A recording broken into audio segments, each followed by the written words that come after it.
This is just an intro. It's just an intro. The guest is coming on soon. So quit bitching. We're going to start the show right after this intro. You're listening to Inside You with Michael Rosenbaum. If you're looking at me on a wide shot, you're going to see tons of papers around. There's a lot of stuff going on. I hope you're having a good week. I know it's just been one day in the week. Yesterday, it was Monday. But, in terms of anxiety and stuff, I find that if I don't stick to that routine, man, flipping out, I notice. I get a little short-tempered. I'm a little not patient. So all I say is, hey, I didn't work out 3 days in a row. Just things stack up. I got to stop and say, no, go work out. Release some steam. Do it. I'm just saying. News every day, man. I know you guys are going like, what is going on here, man? But I get frustrated because every day it's something different. I almost want them to give us the news just on Fridays. Give us news. Because every day, okay, a mask. Don't wear a mask. Wear a mask. Okay, now the antibodies, if you get the test, that will help. And now we don't know. They're not sure. Don't get the test. So it's almost like every day it's changing and I think that's where the most anxiety comes from, is everybody's just like, what are we doing? We're sort of in limbo. Fucking limbo. Rush limbo. Oof. Sorry. Here we are, another episode. I'm glad you're sticking around and listening to the episode. And by the way, the podcast definitely, I think everybody who has a podcast is taking a little chunk because I think people aren't commuting as much to work and doing whatever. And so, your nose, wait a minute, I didn't have as many as listeners. And in fact, last week's episode, Bob Odenkirk, holy shit, man, that was just sensational. And I hope people come around to listening to it. I know everyone's got their lives and they're busy and, and I respect it. And I appreciate you guys for tuning in every week. And a big shout out to my patrons. I tell them all the time, but there's a wave to you, patrons. You guys are, I don't know, you're just really special and you really help the show more than you could possibly imagine. So I love, when I refresh and you see a patron, I do like a refresh in the morning and a refresh at night. And when you see new patrons, you're like, oh my gosh. And if you don't know what Patreon is, it's just, if you go to patreon.com, people support the podcast in other ways. There's tiers and people pledge and they get free stuff and it's cool. So anyway. Also a reminder of the online store. It's still open, online store for Inside You stuff. And what else? There's also my band stuff, Left on Laurel. As of now, July 2nd, we're still planning on doing the live podcast, Inside You with Michael Rosenbaum, live in Austin at the North Door with Zach Levi from Shazam. But just stick around and we'll find out. We're kind of every day, again, we're waiting to see what happens. I've been trying to FaceTime my grandma as much as possible. She's alone. I can't imagine what it's like for her. 91 years old. She's such a good woman. I love her so much. We were trying to do a house party thing where you house party everybody. It's like another Zoom thing.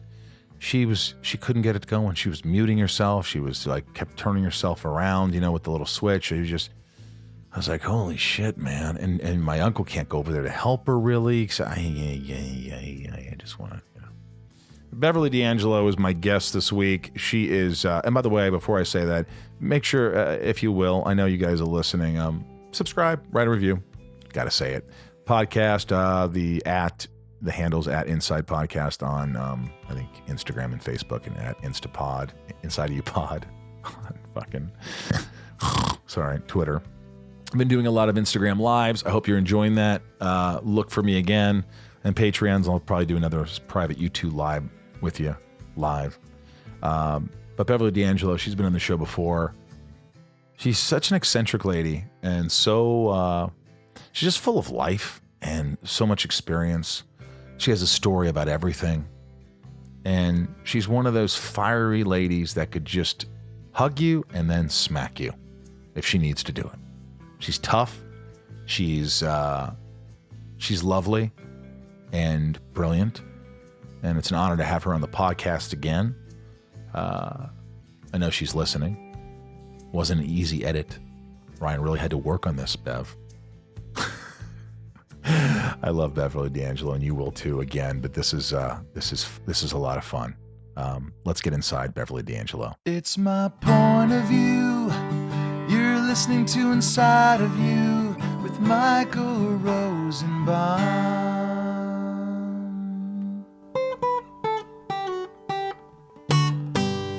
Inside of You with Michael Rosenbaum was not recorded in front of a live studio audience. I took you out to dinner a couple weeks ago. Yes, you did. And you said nobody asks me to go to dinner. Nobody does. Now, what does that mean? Well, that's a lie. I just went back there with Rufus.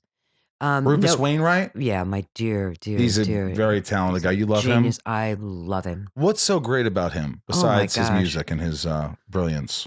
As a person, because he is as open as a person and as responsive as a person as the songs that he sings to represent that. He's the real deal. How many times have you seen him in concert? 5. Do you cry at his concert when he's singing? No. Hey, Ryan, could you grab me a bottle of that water? You have a water right there. But what about the Diet Coke? Oh, yeah, I don't have any Coke at all. I'm trying to get away from that. I'm trying to. I don't even eat artificial sweeteners anymore. It's the key to my everlasting beauty. It's uncanny. Well, isn't you've it? been, It's uncanny how good I look. It's uncanny, but it is. You do look great. You've been working on yourself, though. It's not like you can just do that and not work. Yeah, no. I'm into it, but also, I experienced this incredible freedom because here are 2 keys. One is I spent 18 years getting up every morning at 6:30, basically, and either picking up my kids from school or making arrangements for it and kind of fitting a life in between the time, like if they were staying with their dad or something like that. And my life was really being of service. So you were a mom pretty free. I mean, you worked, but for 18 years, you mostly worked as a mom. Yeah. So that cuts out on a lot of stress, even though it's a different kind of stress. When you're stressed from being of service to someone, when your priority is love, Yeah. But that's good. It doesn't age you as much. But that's purpose too. Purpose. But what happened is, so now they're launched. They're what? And it's launched, and it's a good launch. They're stable. They're good kids. Were you worried that they weren't going to be stable? Movie star kids. Yeah, well, I didn't educate them in Hollywood. I didn't infiltrate them with Hollywood. It was. Did they go to private schools though? They went to private schools, yes, but out of town, Northridge, down in the Miracle Mile. But people knew who they were.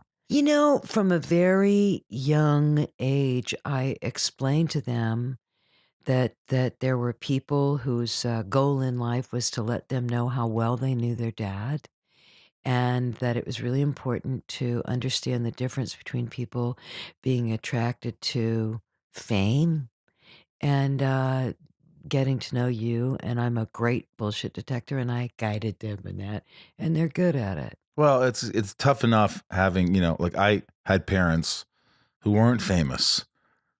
And there was still a lot of dysfunction. So, how could there not be dysfunction? It's Beverly D'Angelo, heartthrob, actress, and Al Pacino. How does that not Well, I cut all that stuff out when I became a mom, though. I didn't live in my life as a famous person. How do you do that? I didn't work a lot. On purpose? Yeah. It was always how long and how close am I going to be here? Do you love work? I love inspiration. I love feeling inspired. I seek it. I am an advocate of doing whatever it takes to find your inspiration point. I know what mine is. Mine is yearning. Mine is being in the yearning. That's when the stuff comes out of me, the writing, the desire was when I have a desire to express, and Hollywood never afforded me a lot of those opportunities. And why is that? Do you think you're lucky? It's kind of the roll of the dice. It's like, what are they going to give me? I think a lot of it had to do with the vacation, because when I did Coal Miner's Daughter, it was really You got nominated for a Golden Globe, It right? was really an acting thing. Patsy Cline, black hair, voice, singing, all that kind of stuff. But then I did Vacation, and it really, the way that I look, I don't look Italian. I don't look dark. I look pretty much like the girl next door, kind of, or I think I was that MILF. They invented that word. Right. And I think You are a MILF. well, I'm like a grand MILF or whatever it is now, but anyway, and also, that was like mid '80s. That was like, the beginning of this concept of franchises and stuff like that. And so I think that person that rests so easily in the public's mind, the public people turned into the people who ran the studios. They were all students and law students and all that kind Yeah. of stuff. So I don't know. I think that had something to do with it. I do know. I can always tell when somebody's a Vacation fan. I can always tell by the way they react to things I say. If they're surprised or askance or whatever, I can just tell how they react. Did you fight it for a long time? Were you like, hey, this is great. I have a lot of success. No, that's where the lack of ambition comes in. That's where I moved to Italy in '81, then I moved to Ireland in '84. I basically lived outside of Hollywood. To get away from that? It wasn't to get away from it, but I certainly, you said, did I fight it? And I'm saying, not only did I not, no, the answer is no, I did not fight it. I moved. You moved. I left. But you still were getting roles, though. Well, I was great agents and all that kind of stuff. Because you were kind of a triple threat, right? I suppose so, but I didn't pursue it, Michael.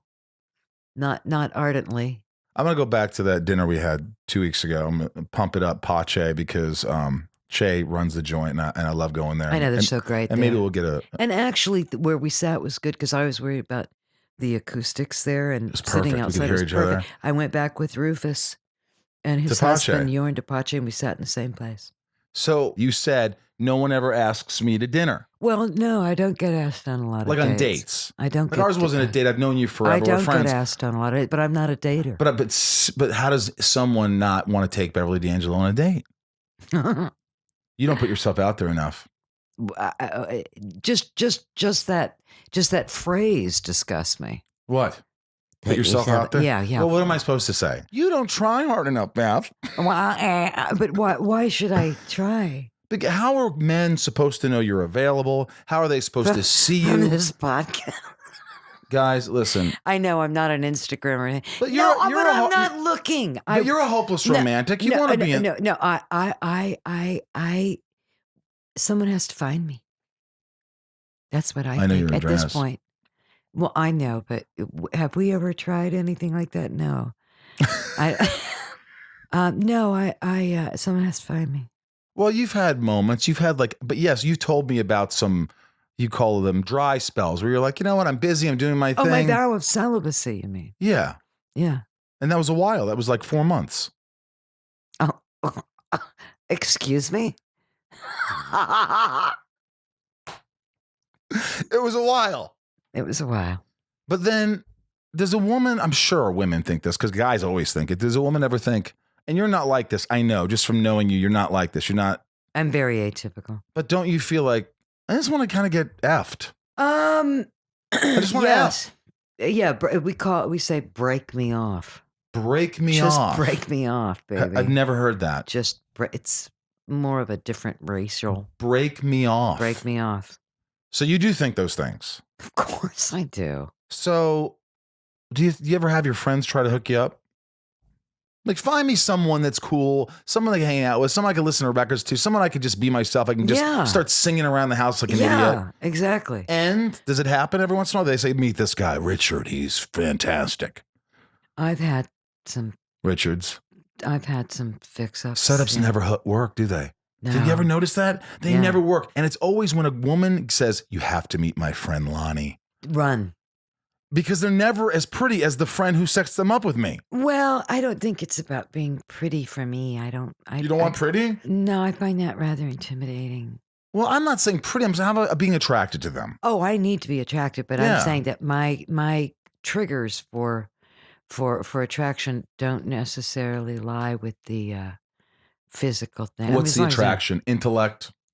Humor. Humor, is that number one? If someone's smart's number one. Smart's number one. Smart, humor, witty's next to it. Fast. But you've had sex with people that aren't that smart or that witty or that funny. That's not true. Have you ever gone out with someone who just wasn't funny? No. Really? I can name one person. Who? I won't say it. Say it. Initials. It It's a rhyme with. rhymes with Who's not funny? Todd Pisher. Oh, that was Carrie. That was Carrie's idea. That wasn't even my idea. That's what I'm saying. People hook you up, and whatever. It didn't work out. Well, Carrie we just Fisher really hooked you up with this person, and we just wanted to be sisters in real life. Well, you were sisters. I know, but like we were, But she hooked you up with this person, and that person was funny. Brother. He was funny. He was funny. Todd was fine. See, you said his name.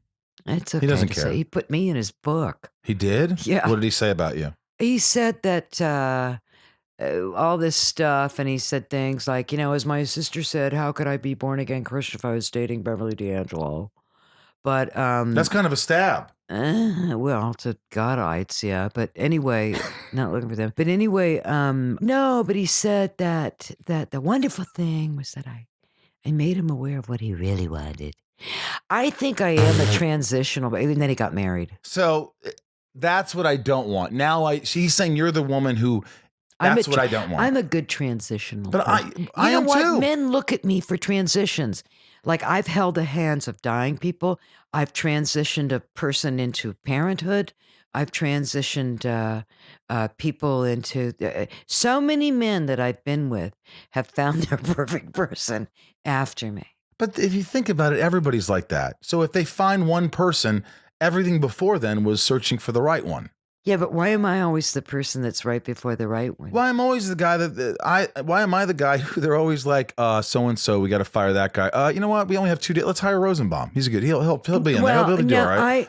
I think it's because, but I'm always on this track of like, if nothing else, it's a profound friendship because the men that I like are people that I want to know. Right. They're people that I like. I actually like them. Who's the last person you liked? That you said, I'd like this guy. I'm enjoying him. I'm sleeping with him. This is fun. He's funny. He's someone I didn't sleep with. Someone. Oh, do I know this person? No. I don't. No. Do I know of this person? Nope. Was it years ago? Yeah. And so you never slept with him, but you had sort of a emotional thing. Mm-hmm. You kind of talked. Yeah. That was it. Yeah. But never had sex. Not really. Okay. So, look, I know. We're dancing around. We're dancing. I just find it. I find it tough because I think you're so talented and so pretty, inside out, and so smart. You know what? A friend of mine. Wait a minute. I got to tell you something.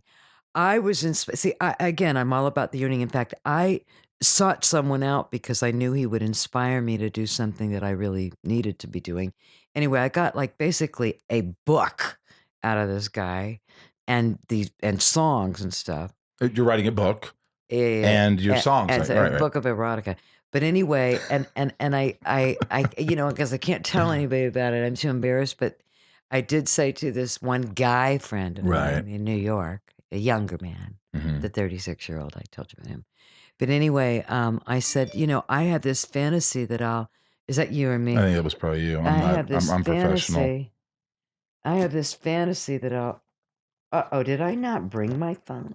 After looking You have your phone in there. I don't. And I was late getting here because I needed to find my phone. That's not. Anyway. But you whips out a giant but I said iPad. to my friend, I said, I have this fantasy that I'll send him like the first section of my book and he'll fall in love with me. And he said,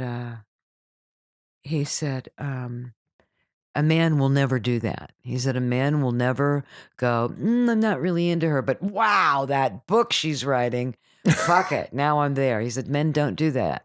They don't do that. They don't care if you're talented or creative or madly ingenious. Unless what? You trying to turn that off? I got to find my phone. I just want to see if it's here. All right, hang on, let's take it. I hear it. I hear it. It is in your purse. Where is it? Where the fuck is Below it? you? This is bizarre. Oh! Oh my God, you jackass. Okay. All right, turn it off. I'm trying to. This episode is brought to you by Magic Spoon. Look at this. Ah, yeah. I'm holding up a box right now. You can't see it if you're just listening. It's such a beautiful box. You know, growing up, everybody I know would always have these cereals in the morning that were they were delicious, but boy, were they bad for you, right? And that's what kind of why, as an adult, you're like, I gotta watch what I eat. We can't have that. You miss those days where you could tap in a nice box of, well, we won't say any names, but you can do that now, but you'll still have that tasty breakfast treat, the cereal, but you won't have the crap that's in it. I'm looking at a box right here of Magic Spoon grain-free cereal, 0 grams, 3 grams of net carbs, 11 grams of protein. 4 flavors. We got blueberry, frosted, cocoa. Tastes amazing. It's keto-friendly, gluten-free, grain-free, soy-free, low-carb, and GMO-free.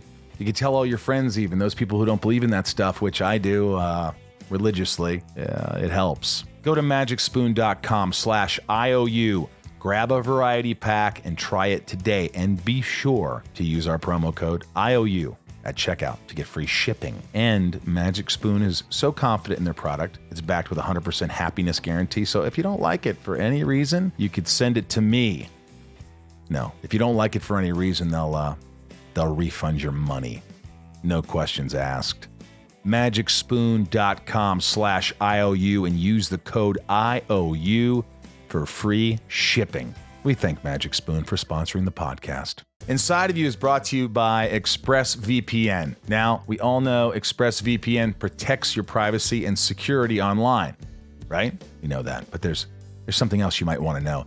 You can also use Expressvpn to unlock movies and shows that are not available here, like only available in other countries. So now that many of us are stuck at home, it's only a matter of time until we run out of what to watch on Netflix. So this whole week, I've been using ExpressVPN to binge Doctor Who UK Netflix. It's simple to do. I just fire up ExpressVPN, the app. I change my location to the UK. I refresh Netflix. I'm done. That's it. But it's not just Netflix. ExpressVPN works with any streaming service, Hulu, BBC iPlayer, YouTube, you name it. If you visit my special link right now, guys, at expressvpn.com/IOU, you can get an extra 3 months of ExpressVPN for free.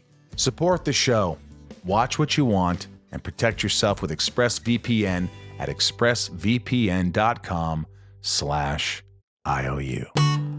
Okay, it's off.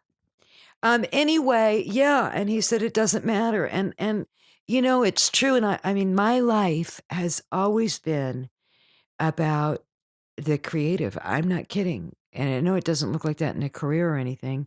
What? And all the things I've walked away, well, recording career, and all, everything I've walked away from, but it's the truth. I have a go-to. It's like my neural pathway is, if you feel something and it doesn't get an immediate response from somebody, then you got to write it out. You got to sing it out. You got to dance it out. You got to work it out. I mean, Yeah. I'm a big subliminal person. And so that doesn't allow me to interact in a way like traditional women interact with men.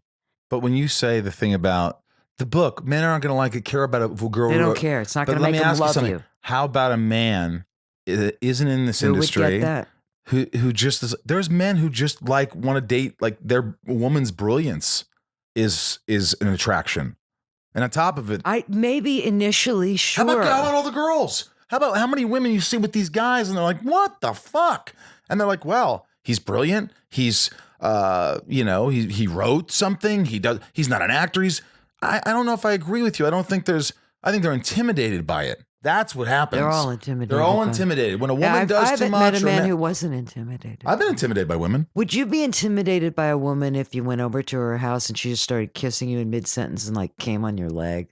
Would you find on my leg? Would you find that intimidating, a bit overwhelming? No, I don't think so. If I liked her, why would I fight? Wait, you're saying if I went over a woman's house and if she's aggressive like that? Well, it depends. Do men find that I can understand why an aggressive woman.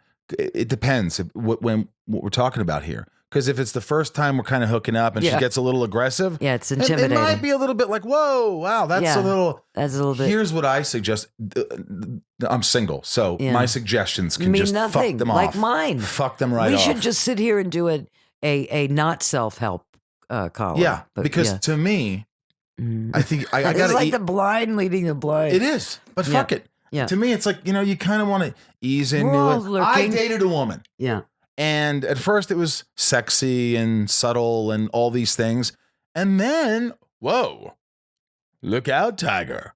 It was like, whoa. And then What do you mean it was sexy and subtle? Well, I was comfortable. Walk me through the sexy and subtle part. Well, you hang out, you Yeah. kiss, you flirt. It's easing your way into it. Date 2, Nobody's whatever. fucking. You're just kind of grooving and getting excited. Groove, man. Oh, I love this song. You're driving to dinner. You're playing. Here, let me text you the song. Yeah, do that. Oh, great. Nice. It was great. You want to come in? Yeah. You know what? I can come in for 10 minutes, but I'm serious. It's going to be 10 minutes. All I'm saying is. Yeah, and then what? And then I think for me, yeah, it all depends. But if I'm with a woman, yeah, and we ease into it, and it's nice and sexy and everything's going right, then I in a way it gives me confidence and like I'm comfortable in this. Sometimes when I'm attacked, I've had attacked where, oh my God, I think he just bit through my lip. Yeah. Or it's like crazy and I'm like, whoa, is that all she's into? Fuck, maybe in my mind that's what she's into. And I'm not a fucking porn star. It. Yeah. Maybe I can't fuck like she probably thinks I might be able to fuck. That's never gonna happen. Exactly. When all I should worry about, just worry about the first fuck.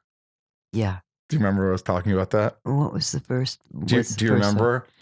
You were worried with some guy you were dating a long time ago. Yeah. You were worried that I don't know, I don't love my body like I should, and if he sees me naked, what if he doesn't come back for a second time? And I go, let's get past the first fuck. Yeah. Not the second fuck. Yeah.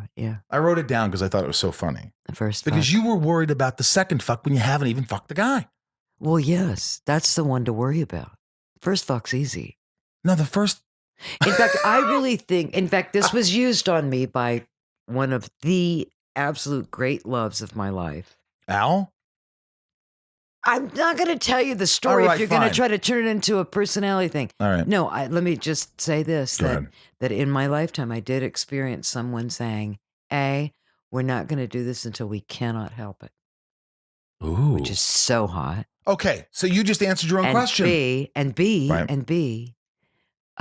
okay, but you have to promise me that we'll do this again right after.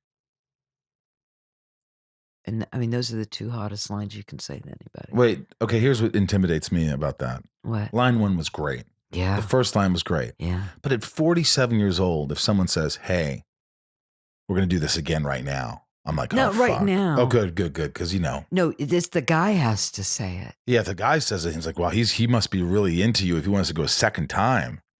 Right? Yeah, well, because what you're going to explain is that night. How old are you? 47. It just depends. Sometimes. Can you do it twice in a I night? can. Here's the thing. If I'm really into someone, I can. But if also I'm really into someone, I can't. Yeah. It doesn't mean I don't like it's just the pheromones. It's whatever it is, the chemistry that I could just keep going after that. Yeah. But that one, it's not, I'm not comparing. Yeah. What is that? Isn't it interesting? Yeah. I don't know. This is like sex therapy for us. Yeah. I mean, but this is what I'm into these days. What is it?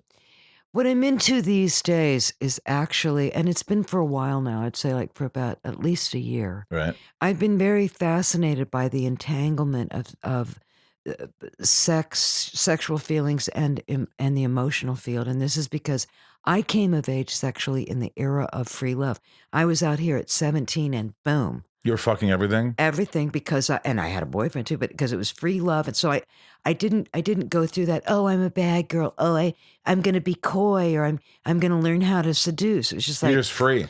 Free as a bird. And I really remained free until just before I became a mom, really. I mean, it was just my mindset. But and in most ways, although I feel deeply passionately, I kind of go from like fixation to fixation to fixation to fixation. But anyway, my sexuality was totally enmeshed with my emotional life. It was like if your deepest emotional truths are here and your sexuality is here, the more you keep hitting that and getting into it, it's going to get down in there and then it's going to get all entangled with your emotions. And I'm very interested, not in the disentanglement, but the awareness of it. I had this podcast, and typical me, another podcast, another thing I've never brought to fruition, but I interviewed a bunch of people, including this woman who was the hereditary heir of tantric knowledge, which is sexual. Right. And I found her fascinating. I found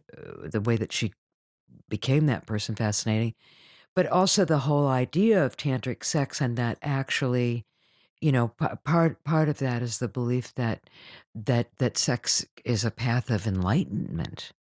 That if you do it right, you're like, you get like a thing, and I'm fascinated by, Hang on. I by love that. this. I'm just going to lower this. What?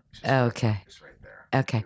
But yeah, I mean, but at the same time, if you don't think that it's intimidating attacking someone, imagine how far this rap goes. Talk to me about tantric for a second, because Ryan, you probably don't know anything about it. No. That's why I'm asking, and I don't.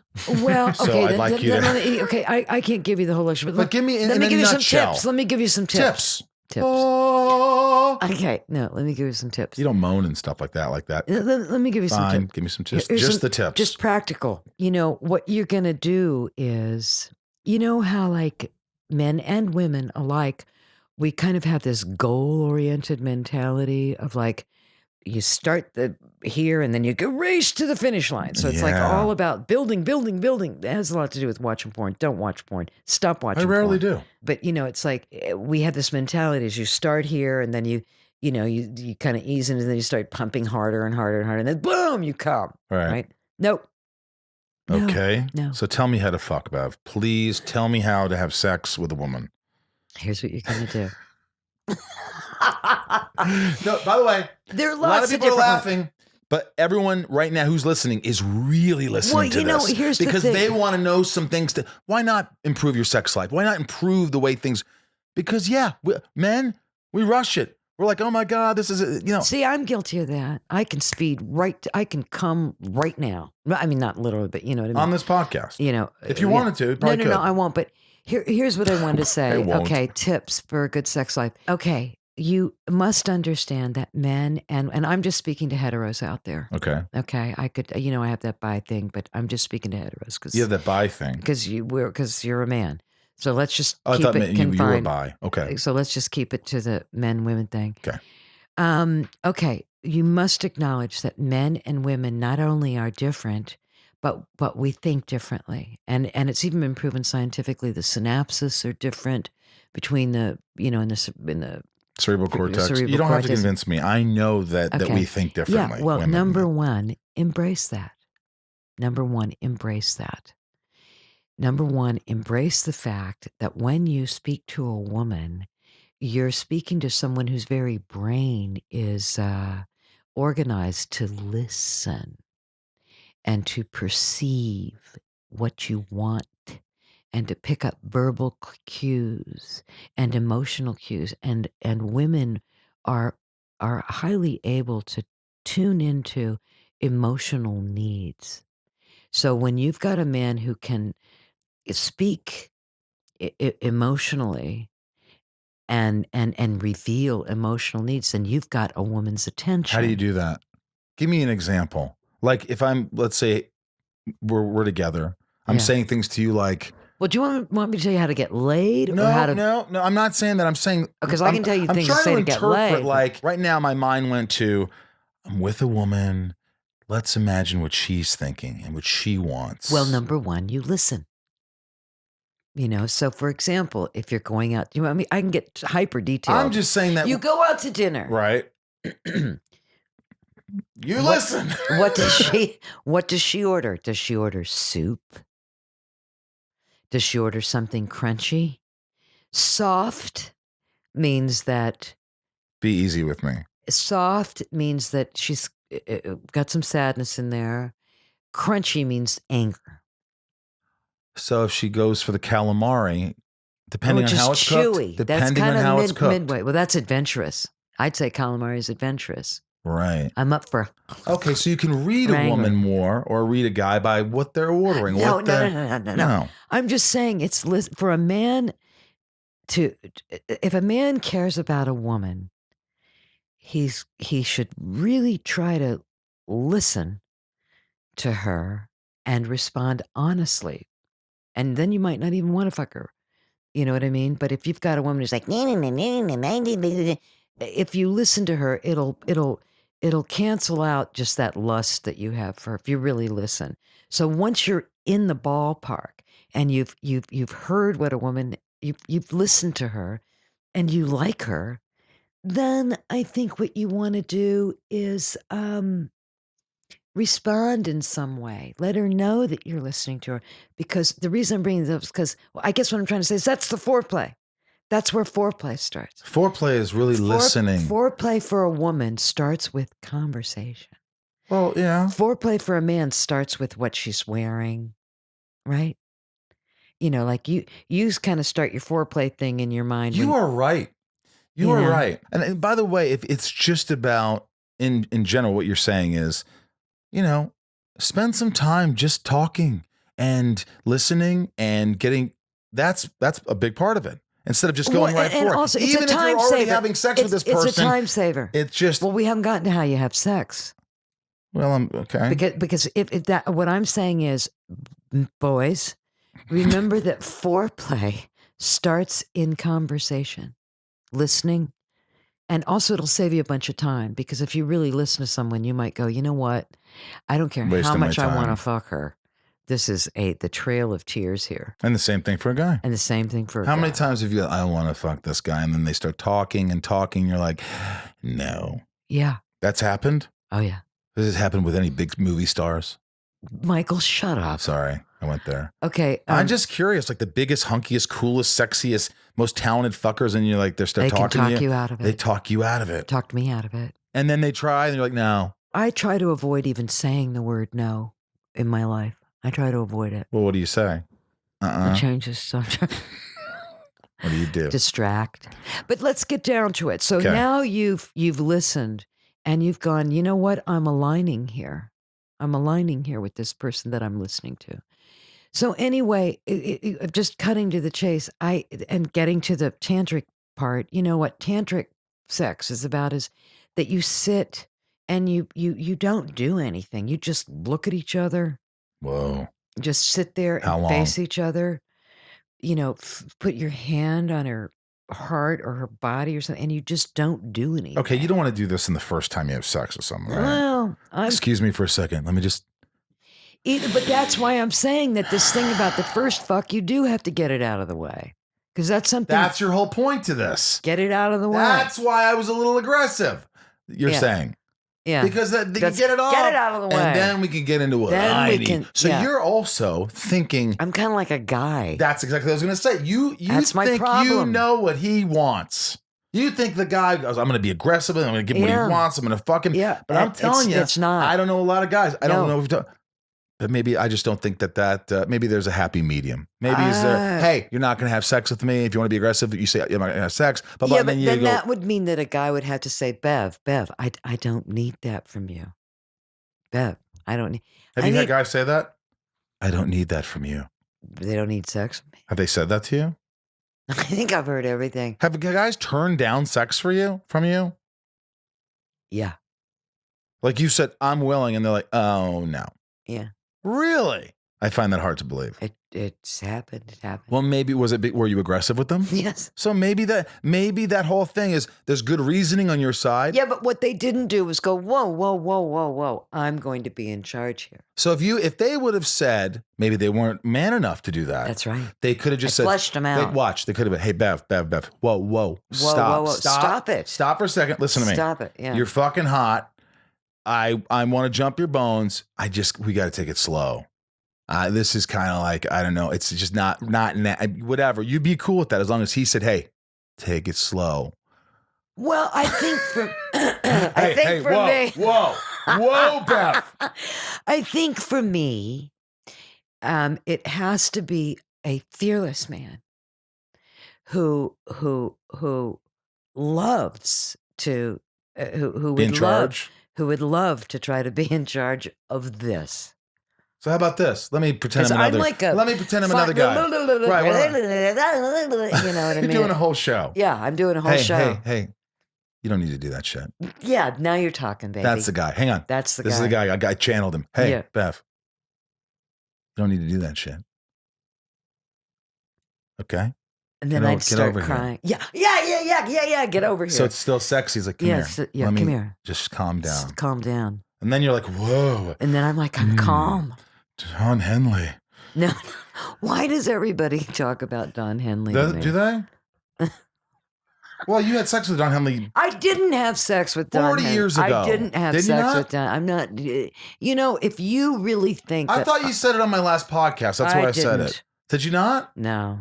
Okay, Carrie did. Carrie did. She dated him for a while. That's how we became best friends. That's right. Yeah. I know that whole story. And if you haven't heard it, you can listen to the other podcast. And you know what? Don't. I'm done with that. I got to keep my things straight now. Listen. You talk. You are self-deprecating. I think that's. How am I self-deprecating? Well, I hate that about myself. Well, get it. The editor got it. I got it. Now I lost my thought. You said I was self-deprecating. No, look, we all are, and I think that's a defense mechanism. It's like you do have all these great things, but I think you always are like, oh, I'm not acting enough. I'm not doing this enough. I'm in a relationship. I think we all do that where we're just like so hard on ourselves. And I think I need to meet a musician. A musician. A good musician. Inside of You is supported by BetterHelp Online Counseling. This is one you need to listen to, folks. Especially in the times like these. I deal with anxiety. I deal with stress. I deal with depression. I deal with sleeping issues. Most people do. They don't talk about it. That's why I have the podcast. So people like you listen to constantly, they talk about their anxieties and things, and I hope that helps people. But what really helps people is BetterHelp Online Counseling. It's an affordable way, I think, a lot across the country. I've gotten therapy from top therapists or whatever. It's expensive. And they're not always right there for you, and they're always, it's a lot. But if you're struggling with the things that I deal with, along with many others, people deal with so many relationships, sleeping, anger, LGBT matters, all these things, Better Online Counseling can help. So you connect with a counselor in a safe, private online environment. Anything you share is confidential. That goes without saying. All you do is simply fill out a questionnaire to help assess your needs, and you get matched with a counselor in less than 24 hours. So if you're freaking out going, oh, it's going to take me months to find somebody. No, it's not. They're going to help you fast. Easily schedule secure video or phone sessions with your therapist, plus exchange unlimited messages. If for any reason you're unhappy with your counselor, request a new one at any time. And guess what? No additional charge. BetterHelp is a truly affordable option, and our listeners get 10% off your first month with the discount code INSIDE. Go to betterhelp.com/inside. That's betterhelp.com/inside. And, talk to a therapist online and get help. How old? You said you went out with a 36-year-old. Kinda, yeah. Okay. Was that fun? Yeah. Would you date another 36-year-old, or do you want to have a real serious relationship? Someone you can grow old with? No, honestly, I even thought that probably the best person for me would either be someone who's married, so I don't have to deal with any of that, or even unable in some way. Disabled? Unable. Unable. Unable what? Unable to do what? Unable to be in a relationship. Devoured by me. Because when I'm in the yearning, when I'm in the desire, that's when all my stuff comes out and I become brilliant. And I have to finish my show. I have to get that thing performed. I've been working on that for a long time. Do you think, how passionate, by the way, are you about your career now? Because, you just finished Insatiable, I'm right? totally passionate about it, yeah. Like that's I'm doing it. I'm mounting this show that's unbelievable with video and soundtrack. When is this going to happen? Well, that's the thing. I either got to get somebody to break my heart so I can finish it, or for more material. Yeah, but also this is the thing. What I find myself doing is I'm looking to be in that stage of need, and I find that I'm attracted to things that will put me in that state of need, because it seems to be the only way that I can create something is if I want something or somebody that doesn't want me. Do you want to stop the cycle? No, that's my point. I so gotta you keep are finding attracted to people fucking you over. Is that what you're telling me? It gets me going. So you're not really sad that things don't work out. It just I'm helps happy. you. So this is all just a... Come on. I'm not kidding. Do you think every great thing came from your heartbreak? Or somehow you hitting rock bottom? Yearning, not even heart, but yearning. Desire. But wait, desire. Do you want not sexual desire, just desire. Desire. That's what gets me. To be in that state of desire. So you really don't need someone. You really deep down don't want... I do. I need a guy who'll make me feel the desire.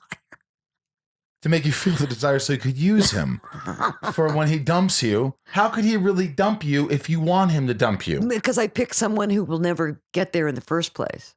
I think deep down you're full of shit. I think deep down there's something that you really do want, something meaningful and long. No, I don't. Because you have been hurt. You have been hurt. But also you have had great sex. You've had a great life. You've had all these great things. So maybe you just want to focus on your career. I don't know. You tell me. Well, that was awfully demanding, Michael. God, you said you liked it. You're being in charge of me. I'm being in charge. You're being in charge. Ooh. Yes, I want Yes, I want to keep doing what I'm doing with my eyes on the prize of full expression of what it's meant to be alive on my path. It's good stuff that I must share, that I want to share. Where are you your happiest, honestly? When do you feel I'm happy at this moment? When I'm in that state of desire. Does work give you that, the feeling? Acting? Working on my show does, Working on your show, but like working in Insatiable? That didn't give you any kind of...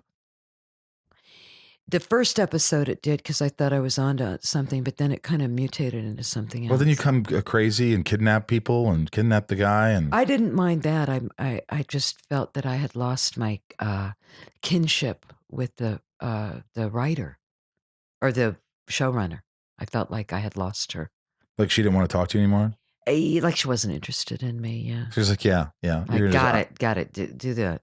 I felt like that, but that happens. Sure. You're passionate about something, and then all of a sudden you but it's also, it can happen for you've been on series before. It can happen for a million reasons. And by the way, that's not in any way a put down at all. Right. Not in any way. I just, it didn't get picked up. So. Insatiable didn't get picked up? No. Not that I know of. I thought it did 2 seasons? 2 seasons, but I haven't heard about the third one. I should say it hasn't been picked up yet. My friend Sarah Colonna works on that. You don't know her. You never worked with her, but she said you're great. I love her. She thinks you're great. I think she's great. I texted her. I said, do you have any goods on my girl Bev here? Oh, what'd she say? She said she's fantastic. She's, you want me to read Tell it? her I said hi. Let's call her. I love her. Sarah, what are you going to say? I'm going to say, hey, let's call her. It'll be odd. She did a few eps. She plays a pageant coach, but the show is dark and she's crazy in it. She kidnaps the main character. Blah, blah, blah. And she's super fun in it. No, super fun in it. Well, just tell her you're sitting with me and I love her in it. And I'd love to meet her sometime. For real. I met her once in the makeup trap. Really? Mm-hmm. Yeah, she's a sweetheart. I mean, obviously, are you close with your kids? The kids, Anton, very close with my kids and extremely close with Al. We're a wonderful family. And this is a rare thing because there's a lot of time in your life when you and Al weren't close. And now... You kind of like get along with the girl he's with. Wonderful. He broke up with her, but yeah, it's all. No, we have a spectacular friendship. In fact, I take him more of my. I tell him everything. Does he live in town? Yeah. I tell him everything. I don't know if he tells me everything, but Does he call you? Yeah, we talk all the time. Yes, but that's different the last couple of years, right? No. Not this has been going on for a few years. But before that, it was no talk, right? No, it was always talk, but we kind of went from kids and loving each other, becoming parents, hating each other, becoming friends, and then best friends. And now you're back into best friends. Does he call you like little things like, Bev, I don't know, this girl.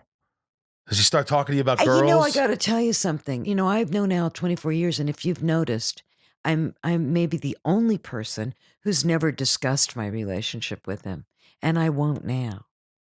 It's really private. Really? I've told you a lot. You have. Now. But I like that my point is, I like that you're You guys get along so Me well. too. It's just a Everybody does. rarity. I don't think it's a rarity, but it's also me. I've got that wiring. I am designed to have long-term relationships. I always view even intimate relationships, I always view them as like they're two tracks. There's like you can have a profound friendship because of the intimacy that you've incurred in wanting to share these feelings and or you can have and there's the sexual track. But my feeling is that if the sexual track interferes with that profound friendship, it's kind of a waste of time. Who are the professional friends in life that you've worked with that you've remained close friends? Name one. Chevy. Everybody? Chevy. Is Chevy probably your closest in terms of Longest? Well, I like that. I think that you're a likable person. You've always been likable, and I like to be likable. Well, you are. You're likable. I think I like a harmonious atmosphere. Hey, you always talk about. You remember Carrie used to have all these big parties at her house, these gatherings, even if it was 10 of us or whatever. It was just fun. It felt like it's like Cheers. Right. Everybody. I only just stopped entertaining people. Well, that's what I was saying. Bed, because you would have some of these things, and you started to get it going, and I think that you should do it more often. Not that you have to do it all the time. I know. But we need to get some of the gang back together. I did. Al and I did all the holiday parties together. That was good. But it was just you guys, right? It was you and the kids and him. Well, it expanded. I know. Don't get mad at me. Don't. What? You didn't invite me? I think I did. You did say you didn't. I did invite you. You did. I couldn't make it because I was having my own thing. Yeah. That's right. Yeah, that's right. You're having your own thing. But the next time I talk to you, I want to be talking about you about to go do your one-woman show. Well, you gotta help me. But I don't want you to, you don't need to rush. You're not, it doesn't have to be done tomorrow. But I'm so afraid I'll run out of juice. No, you're not going to run out of juice. It's all there. It's in your head. I've heard your head. I've heard the noise. It would go a lot faster. Probably. You need a director. You know what? Well, I've had two directors, but actually what I'm doing now is, I was a member of the Actors Studio in New York, and now I'm doing classes here. You're taking acting classes. I'm in the acting class. I'm watching. I haven't put a scene up, but I'm also going to take the director's classes.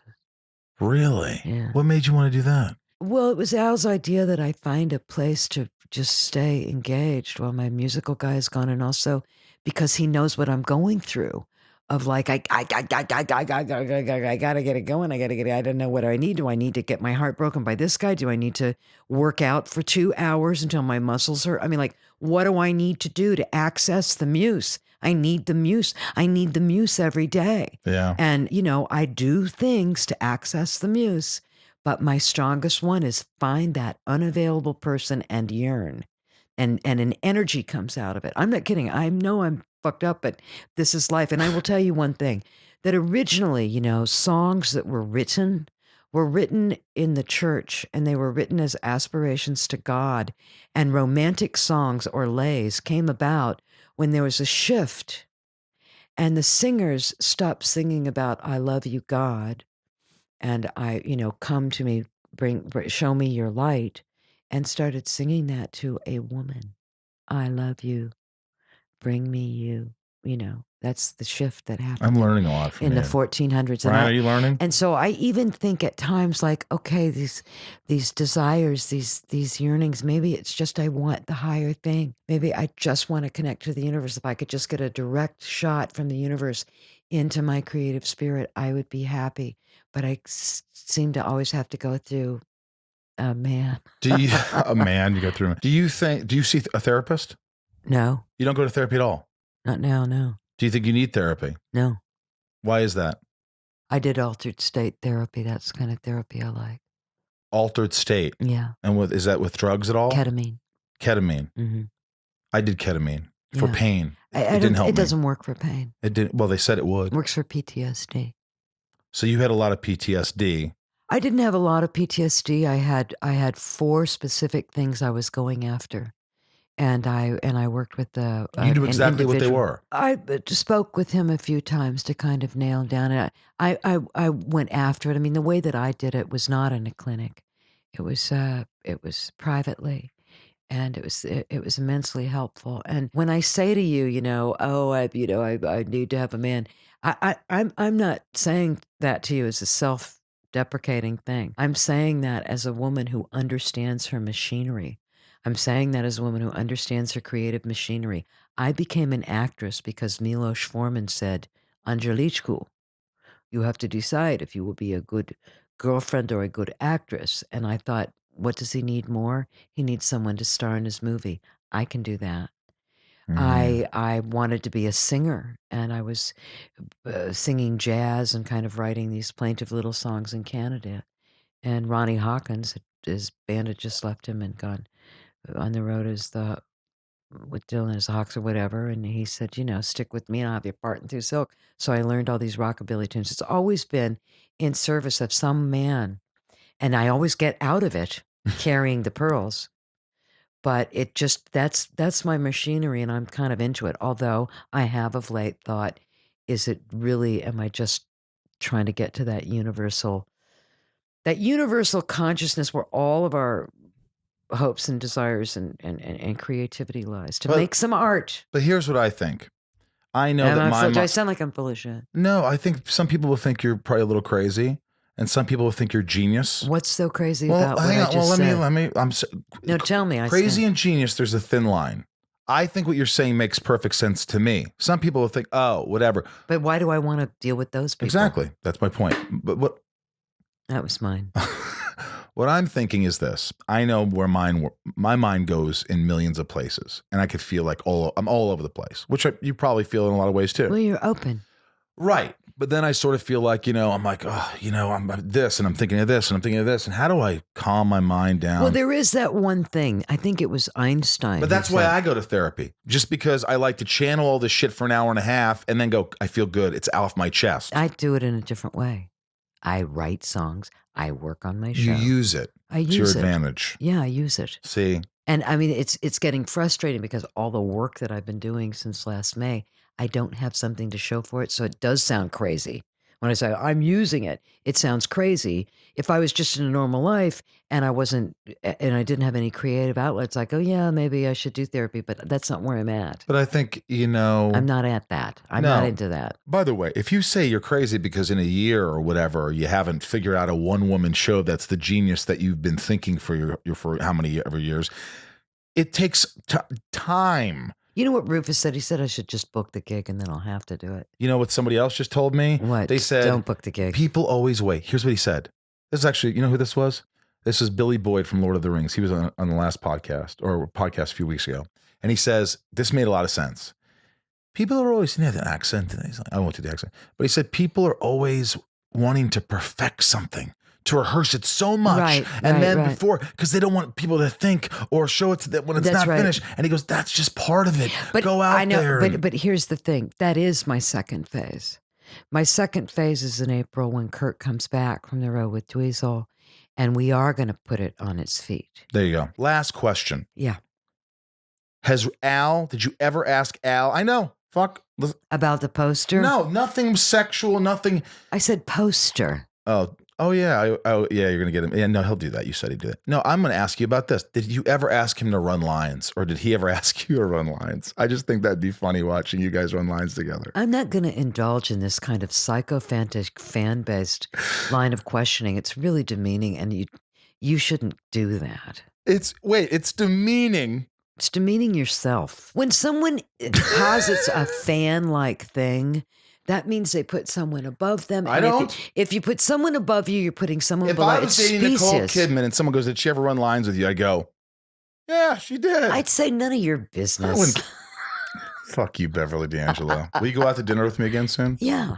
Bev, this is called Shit Talking with Rosenbaum. Quick questions, answer quickly. Benjamin J. The Sentinel is one of the nuttiest horror movies ever made with lots of great actors making brief appearances. Do you have any stories from working on this movie and being directed by Michael Winner? I have a great story, and here's what it is. I'll make it brief. Let's do it. I'm in New York. I came to New York from Canada with a Broadway show. It opened, it closed. Lots of casting directors dug me. It was a musical version of Hamlet. I get called in to meet with Michael Winner, who is doing his next film after Death Wish. I go into the meeting. He says to me, he talks to me for a few minutes, and he says, I want you to take this script home and read the role of Sandra, because I'm offering it to you. I'd never been in the movies. I wasn't in Screen Actors Guild. I go home. I read it. I call up the casting director and say, I need to come back down and meet Michael Winner. She said, that's very unusual. You need your agent to arrange that. And I said, no. I don't have an agent, but I need to talk to him. He offered me the role. She goes, what? She comes back on the phone 2 minutes later and says, Michael, we'll see you. I go down there and I said, okay, Michael, look, I'm a singer. I'm not an actress. But if I wanted to be an actress, do you think I really want to do this movie? And he goes, my dear, I've done Death Wish. I've worked with Marlon Brando. Of course you want to do this movie. It's starring Ava Gardner, Burgess Meredith, all the greats. And I said, but look, on page 60, I'm eating the brains out of a guy's head. And I'm a zombie or something. He said, but my dear, you'll be eating the brains out of Chris Sarandon's head. And he's just been nominated for an Oscar for Dog Day Afternoon. And I said, well, okay, but look at this. On page 60 or whatever page it was, I've got a masturbation scene and I'm part of a lesbian couple. And he go a mute part of a lesbian couple, and he goes, but my dear, your lesbian lover will be played by Sylvia Miles, and she's been nominated twice. So I thought, okay. So you did it. Yeah. All right, Andrew C. Any great memories working on Annie Hall back in '77? Again, same thing. Broadway show closed. I had done The Sentinel at this point. I still didn't have a Screen Actors Guild card. Casting director called me in to meet Woody Allen. I had just happened to have a dream about him the night before. I took in my diary. I said, look, I just dreamt that you were in my backyard in the snow playing the tuba. And he said, I'm working on a film. Can you come and be in it tomorrow? I said, yeah. And that's how I ended up in Annie Hall. Raj, any interesting stories from working on The Simpsons? Oh, well, Dave Merkin, speaking of longtime Dave. friend, Dave Merkin's one of my true friends to this day, and it was always fabulous. And I finally bagged me a Homer for that show and have the publishing, and it's made me very, very happy. Janelle S. Christmas Vacation, very special place in so many hearts. What are your favorite memories, or just a memory from the set that you remember that you're like, I remember that? Or just in general? I remembered that they were so rushed when we were getting this group shot that I said to Chevy, I'm going to put my hand on your crotch, and I bet the director won't catch it. And it was true. And there's a shot in there because we only had one take. I love that. Yeah. Where it was like, he goes, freeze. And that's the one they used. It is, because it was the only one. We had to get it. And I said, that director's never going to notice what I'm doing, because he never did. Lisa, which version of the Griswold kids do you feel most embodied the spirit of the Griswolds? I'm very partial to the first Vacation because it was so innocent and so pure, but they're all so cool. I just did a screening at the Academy of Christmas Vacation with Juliette Lewis and Johnny Galecki, and they're just, cooking on all four burners. They're all great. Brittany G, how did it feel getting called in to come into Vacation movie in 2015? Did it bring back memories starring with Chevy again? Well, Chevy and I had just finished doing, we either had just finished, we were just on our way to doing a pilot together. So it was just a reunion of sorts. Nico P, if you could go back and only choose acting or music as a career path, which would you choose and why?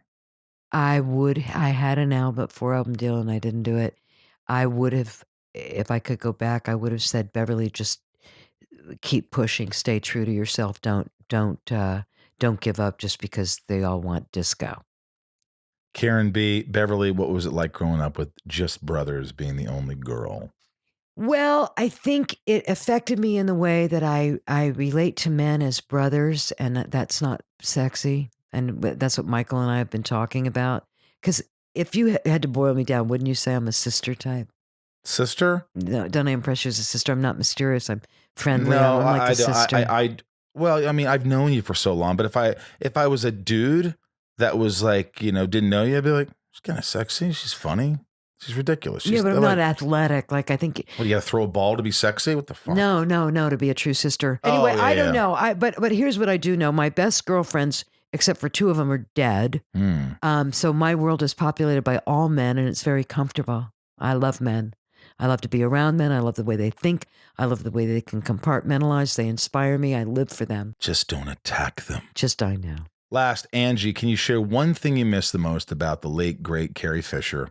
And side note, also, I have to say that after your Don Henley story, the last episode, I decided you are my spirit animal. So one story that we don't know about Carrie that you just remember, a small moment. Oh, God, it's 34 years of small moments. So many moments.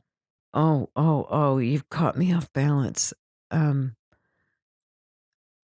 that was just you and her. A million of them. I know. Just lying in her bed. A million of them. Watching old movies. A million of them. I can't. I'll tell you a moment. My son was dying, and he was triaged into Columbia Presbyterian in New York. Al was in Alaska My son was 8 weeks old and now was on a film, and I didn't know what to do, and I called Carrie, and it was about 1 in the afternoon, and Carrie was there by midnight with a pillow and a blanket, and she stayed with me until my son was okay 3 days later. There's a moment for you. Wow. And she just went, "Come on, let's go shopping in the gift shop." "No, I don't want to." "Put the baby down, Bev, come on." But that's a sad. Oh, I went to the sad. No, that's good. I went That's a to the good moment. It sad. shows you what a good friendship, because you always hear these funny stories, but that's a I will moment. tell you this: that weekend that we met, the Don Henley the story, story. yeah, the Murrieta Hot Springs. We drove home together. I'd taken a limo down there. We drove home together, and we stopped at a place and got our hair crimped in the same hairstyle. They were like these crimping islands, and we had like really weird hair. That was fun. How old were you? Oh, when I met Carrie, 27, 28. Wow. All right. I love this. This is great. Okay. I love you. I love you. I love listening to that lady. She's out there, isn't she? She's wonderful and brilliant and all that stuff. Beverly D'Angelo, thank you again for listening. I hope you enjoyed it.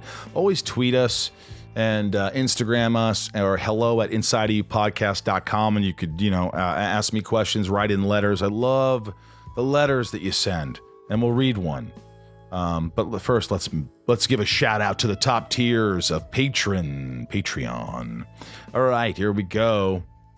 Nancy D, Mary B, Leah S, Trisha F, Sarah V, Yukiko, Jill E, Brian H, Lauren G, Nico P, Barry I. A big shout out to Nico P for helping with my neck. Got some Botox injections in the back of my neck. They said it's good for you, or that it could help you. And we'll see what happens. Barry I, Angelina G, Jerry W, Kevin R, Emily K, Bob B, Robert B, Vortex, Jason W, Tiana D, Andrew C, Allison L, Mark A, Jason D, Chris Raj C, Raj. Hi, Raj. You have a lot of toys. Sean W, Joshua D, Emily S. Hi, Emily. CJP.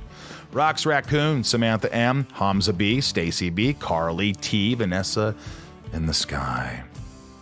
Reem, Jennifer S, Janelle B, Neil W, Tabitha 272, Kimberly E, Melissa R, Mike E, Jake M, Catherine M, Jack S, Carly S, Judith D, Ramira. Love that name if I said it right. Tell me if I didn't on Patreon, I'll respond. Chris F, Sarah V, Sean W, Stacy B, Tabitha 272, Tiana D, Trisha F, Vanessa in the Sky, Yukiko.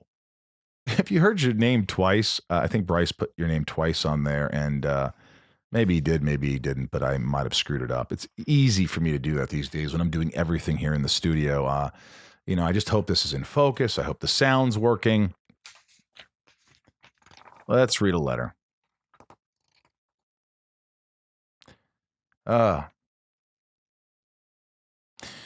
Okay.